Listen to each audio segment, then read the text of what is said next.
Hola a todos, bienvenidos de nuevo al espacio.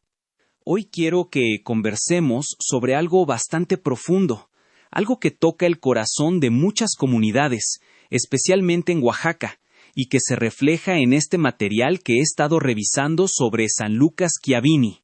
El título es fuerte, ¿no? Dice, Chiavini, comunidad.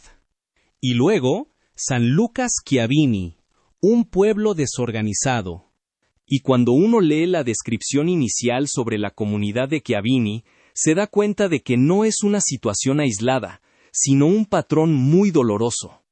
Parece que ahí, en ese lugar, los ciudadanos compartimos un conjunto de problemas muy similares, todos muy interconectados. Y la respuesta casi automática, la opción que todos terminan tomando, es migrar. Migrar de esas tierras que los vieron nacer simplemente para buscar el sustento, la manera de llevar comida a sus familias, pero haciéndolo en el extranjero. Esto lo suma a ese río interminable de miles y miles de oaxaqueños que ya están viviendo y trabajando allá en los Estados Unidos de Norteamérica. Y es una decisión llena de esperanza, por supuesto, la esperanza de llegar a ese destino, al otro lado de la frontera. Pero esa esperanza tiene un costo humano enorme, ¿saben? Porque son los jóvenes y los padres de familia quienes toman esa ruta, dejando atrás a sus esposas, a sus hijos, a sus propios padres. Es un sacrificio que rompe el tejido familiar de raíz, solo por la necesidad económica. Ahora, si pasamos a la siguiente sección, que habla específicamente de los migrantes de la comunidad de Chiavini, vemos el impacto en un nivel más amplio. Estos ciudadanos salen de sus tierras, sí, pero no solo cambian de geografía, cambian de cultura, de idioma, de forma de vida completamente distinta a lo que conocían en su pueblo. Y al hacer esto, se suman a esa mano de obra barata que impulsa el desarrollo de esta gran nación americana. Es una realidad dura, porque es de la mano de estos migrantes que la economía de allá se ha fortalecido tanto, hasta convertirse en la potencia económica que conocemos. Las fábricas y los campos agrícolas están produciendo a su máxima capacidad, cubriendo las necesidades de sus propios ciudadanos y exportando a otros países. Y aquí viene un dato específico que me llamó mucho la atención, sobre dónde terminan trabajando. En los campos de cultivo de California, se dice que el 70% de los trabajadores son mexicanos, y de esos mexicanos, la gran mayoría son de origen oaxaqueño. Piensen en eso, hermanos campesinos que tuvieron que abandonar sus propios terrenos, tierras que ya no les rendían lo suficiente para cubrir las necesidades básicas de sus familias. Es un éxodo del campo mexicano y específicamente de Oaxaca, donde pequeños agricultores y campesinos dejan de lado sus propias tierras. Lo hacen para migrar hacia California y terminar trabajando las tierras de alguna empresa productora de verduras y frutas. Y cuando estos migrantes de Chiavini ya están allá, en el país vecino, enfrentan la explotación laboral. Esto sucede a menudo bajo un entendimiento fallido, o quizás un entendimiento que se pierde en el camino, de que tienen derechos por el simple hecho de ser humanos y no objetos. Muchos de los migrantes de Chiavini que están en la Unión Americana, la mayoría trabajan en restaurantes, como cocineros o en otras actividades relacionadas con la operación de esos restaurantes. La migración, en sí misma, es una de las causas directas del efecto de abandono que ha sufrido el pueblo a través de los últimos años. Esto viene arrastrándose desde la década de los 80 y 90 y sigue hasta la fecha. Hoy en día, el pueblo vive en una especie de desorganización, y esto ocurre en ambos lados de la frontera. Con la migración constante de los jóvenes en los últimos años, el efecto se ha notado mucho en el pueblo. Se siente la falta de ideas frescas, la falta de esa energía juvenil y de gran parte de los ciudadanos que están viviendo en Estados Unidos. Ideas que, si se hubieran quedado, podrían haber detonado el desarrollo en el pueblo. Podrían haberse quedado trabajando en el desarrollo de su propia patria, en lugar de irse a trabajar al desarrollo de otro país. Pero el texto aclara algo muy importante. Los problemas no son culpa exclusiva de la migración. Ojo con eso. Entre los problemas que pasamos los ciudadanos, también tiene que ver muchísimo la educación. Hay un rezago educativo tremendo en la comunidad. Y lo más irónico, o quizás trágico, es que la educación tal como está, funciona como un sistema de expulsión de mano de obra no calificada, lista para ser explotada bajo las reglas del capitalismo. La educación de los oaxaqueños, en general, se menciona aquí como una de las más bajas del país. Y si miramos a la generación de los 80 y 90, esa fue la generación migratoria por excelencia. En lugar de ser una generación productora, organizada, que fundara nuevos caminos en las comunidades oaxaqueñas, pues tomaron exactamente los mismos pasos que sus padres ya habían marcado. Aquellos que emigraron por falta de oportunidad y educación, muchos de ellos apenas habían cruzado el 3er grado de primaria. Tuvieron que abandonar sus estudios muy pronto, solo para poder ayudar en el sustento de sus familias. Y sus hijos, de igual manera, siguieron esos mismos pasos migratorios, abandonando la escuela siendo todavía jóvenes. Y para los pocos que lograron destacar, que quisieron continuar con sus estudios, tampoco pudieron hacerlo por pura falta de recursos. Es una cadena que se repite. Y el texto señala que incluso los hijos de la comunidad de inmigrantes de Chiavenni, que están en Los Ángeles, tampoco han podido vencer ese obstáculo comunitario de lograr graduarse y titularse profesionalmente. Luego pasamos a la página 3 y vemos que esta barrera educativa se extiende incluso a la siguiente generación. Los hijos que nacieron ya en el extranjero, los hijos de la comunidad de Chiavenni, de igual forma no han logrado superar esa barrera para alcanzar estudios superiores y titularse profesionalmente.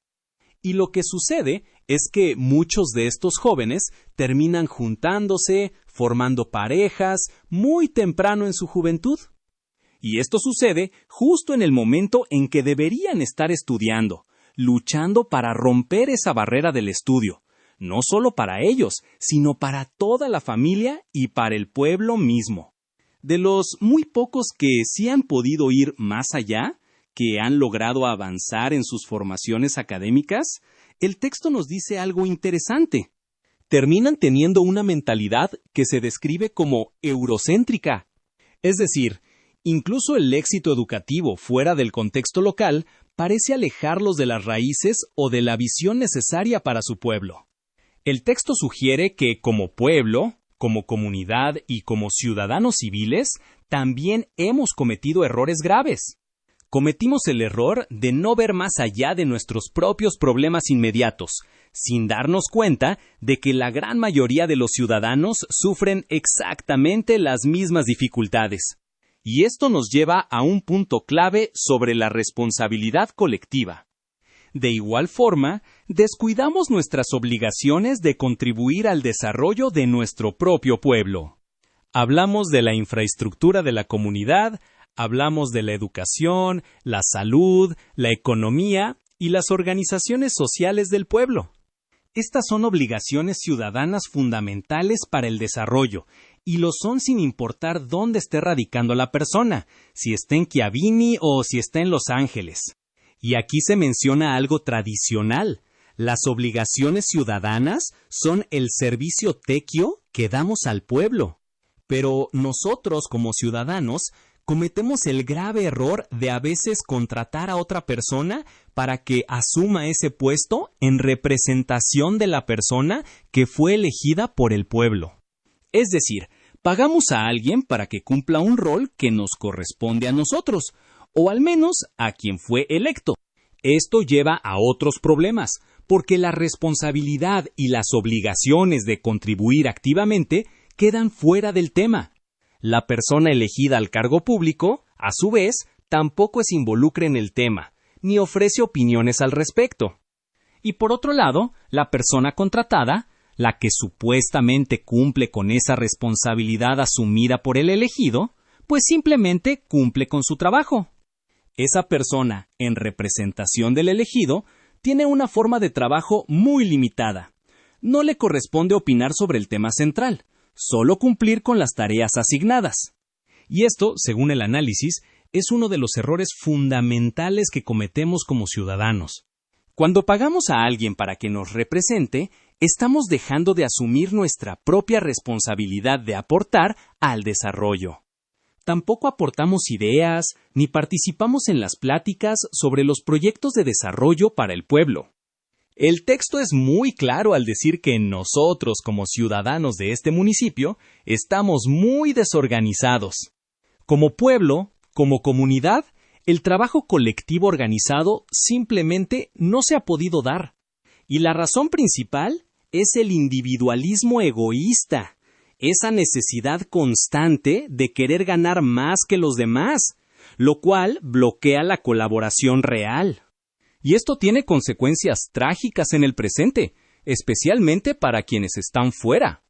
El pueblo padece por la falta de organizaciones sociales que atiendan a sus ciudadanos en ambos lados de la frontera.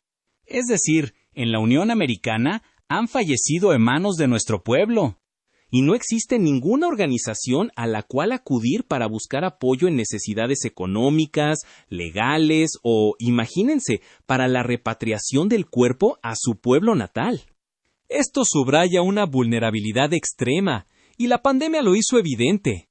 Nuestra comunidad, en ambos lados de la frontera, vive en un estado de vulnerabilidad que se vio claramente durante la pandemia.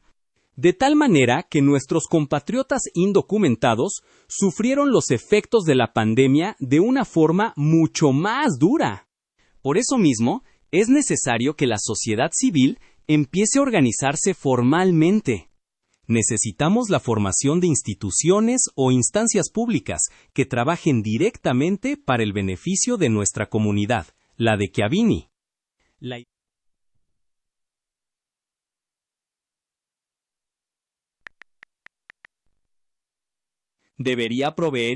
La idea es que nuestra comunidad, colectivamente, debería ser capaz de proveer ayuda directa. Debería proveer información, educación o preparación específica para la ciudadanía.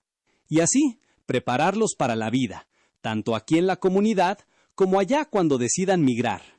Si logramos esto, si implementamos esta estructura de apoyo, podremos atender varias problemáticas centrales de nuestro pueblo. Me refiero a la migración forzada, sí, pero también a la falta crónica de infraestructura, a los problemas económicos y a la rigidez del mercado laboral. Es un llamado a la organización, a pasar de ser un pueblo desorganizado, como lo describe el texto, a ser un cuerpo cohesionado que se apoye mutuamente, sin importar la línea fronteriza. Es un tema complejo que toca desde la economía agrícola de California hasta la responsabilidad cívica del tequio y la falta de títulos universitarios. Y creo que esa reflexión sobre la autorresponsabilidad es fundamental, el dejar de delegar nuestra participación activa en el desarrollo local. Cuando pagamos a alguien para que represente a quien elegimos, esencialmente estamos diciendo, mi contribución, mi idea, mi tiempo, no vale la pena en este desarrollo colectivo. Y eso, en un pueblo con problemas tan graves de migración y falta de oportunidades educativas, es un lujo que no nos podemos permitir. La necesidad de estructura institucional para los que están en Estados Unidos, especialmente en casos de emergencia o fallecimiento, es una señal de que la ayuda comunitaria formal no existe en este momento. Se necesita desesperadamente una especie de puente social legal y logístico que entienda la realidad de vivir en ambos lados. En resumen, la historia de San Lucas Chiavenni parece ser un ciclo vicioso. La falta de educación lleva a la migración. La migración deja un vacío de ideas y liderazgo en casa. Y la falta de organización impide crear las soluciones estructurales necesarias para romper el ciclo. Espero que esta reflexión sobre el texto nos motive a pensar en cómo podemos, desde nuestra posición, retomar esa responsabilidad comunitaria que se ha ido perdiendo. Gracias por acompañarme en este análisis.